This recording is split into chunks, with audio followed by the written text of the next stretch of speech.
Heyvan kəsimi məntəqələri öz fəaliyyətlərini davam etdirir. Kəsim məntəqələri əhalinin ət və ət məhsullarına olan tələbatının tam şəkildə qarşılanmasına imkan verir. Hazırda ət satışı bazarlarında, ticarət şəbəkələrində alıcılıq qabiliyyəti adi günlərdən də artıq səviyyədədir. Bildirmək istərdim ki, mağazalarımızda ət və ət məhsullarının satışı davam edir. Satışlarda heç bir azalma müşahidə olunur. Mağazalarımızda təchiz olunan ət məhsulları qida təhlükəsizliyi tələblərinə tam riayət olunur.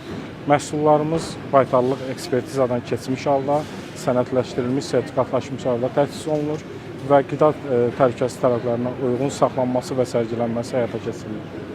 Respublikanın baş dövlət baytarlıq müfəttişi, Qida Təhlükəsizliyi Agentliyinin şöbə müdiri Qalib Əbdüləliyev bildirib ki, kəsim müəssisələrində bütün təhlükəsizlik tələblərinə ciddi şəkildə əməl olunur. O, vətəndaşlara belə müəssisələrdə kəsilən ətin istehlakını tövsiyə edib. Heyvan kəsim və satışı məntəqələrində fəaliyyət normal şəkildə davam edir. Misal üçün göstərə bilərik ki, 2018-ci ildə əgər Respublikada 6-10 təqribən heyvan kəsim məntəqəsi mövcud idisə, hazırda bu məntəqələrin sayı 120-dən çoxdur və bu məntəqələrin potensialı ölkəni heyvan əti ilə təmin etməyə imkan verir. Ona görə də tövsiyələrimiz ondan ibarətdir ki, vətəndaşlarımız kəsim müəssisələrində kəsilmiş heyvanların ətindən istehlak etsinlər, ondan istifadə eləsinlər. Bu, onunla əlaqədardır ki, kəsim müəssisələrində ciddi baytarlıq sanitariya nəzarəti var.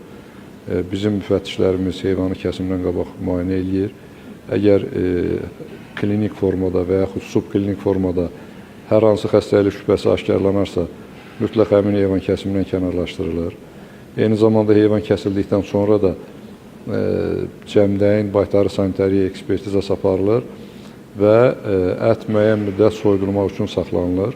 Bundan sonra müşahidə edici baytarlıq sənədləri vasitəsilə istehlak obyektlərinə və yaxud ticarət şəbəkəsinə yönəldilir.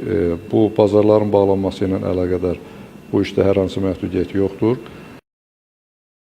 Qeyd edək ki, ölkə üzrə ət istehlakı əvvəlki qaydada davam edir. Satış məntəqələrində gündəlik olaraq alıcılar tərəfindən ət məhsullarına sabit tələbat müşahidə olunur. Agentlik tərəfindən istehlakçıların təhlükəsiz və keyfiyyətli məhsullarla təmin olunması məqsədi ilə nəzarət və monitorinq tədbirləri isə mütəmadi olaraq davam etdirilir.